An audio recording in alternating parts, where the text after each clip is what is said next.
Hi there, it's Steph. Thanks for popping by my channel. Today I wanted to share with you a card I made for Valentine's Day using a large background stamp. I stamped that stamp on some Nina Desert Storm cardstock with some Versamark ink, and I used some red embossing powder from Ranger. I had like a heart shape from some Inkadinkado masking paper that I placed in the middle because I want to make it a one layer card. I then melted my embossing powder with my heat gun and use a heart shape die cut, the same one that I used to cut the masking paper, and I trace a heart shape in the middle of my card just so it pops a bit better.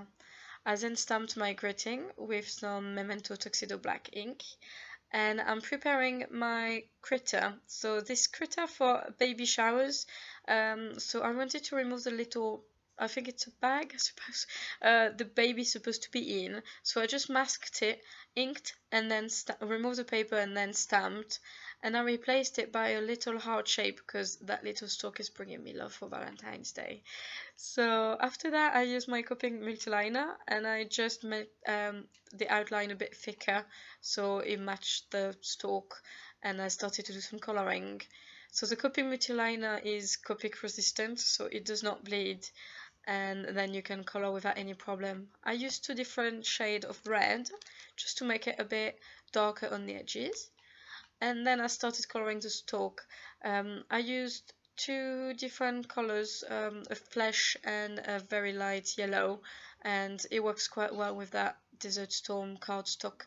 So you have to put a few layers just so it's at the intensity that I wanted. But it's very basic copy coloring, and then I used two different types of yellow to do the beak. So I then used my Copic multiliner. I went round the edges of the heart. I did speed that up quite a bit because it took me a little while just because I wanted it to be really regular. But I wanted the outline to be as thick as the one from the critter, maybe even a little bit thicker, so it pops a bit more. So here we go. Then I have a problem with my trimmer, so I went old school and I used my tear roller with a pen, and I just traced lines and followed that and cut that with my scissors, and ooh, surprise, it did work, and it's pretty regular, so I'm actually quite happy with myself. I'm sorry, it's a bit off camera here. And I cut a piece of black cardstock that I glued onto a blank card, and I placed my card front on top of it. I had put some glossy accent on the heart a bit before that I let dry for a while because I didn't want my paper and my card to warp, so I did that beforehand and I gave it time to dry. And then I did a bit of shading on my background so it looks a bit more deep and a bit less flat. I then add a few black hearts all around to balance out the color. I think it works quite well, a bit of black, a bit of red. And I'm coloring the inside of the hearts with some red Copic marker.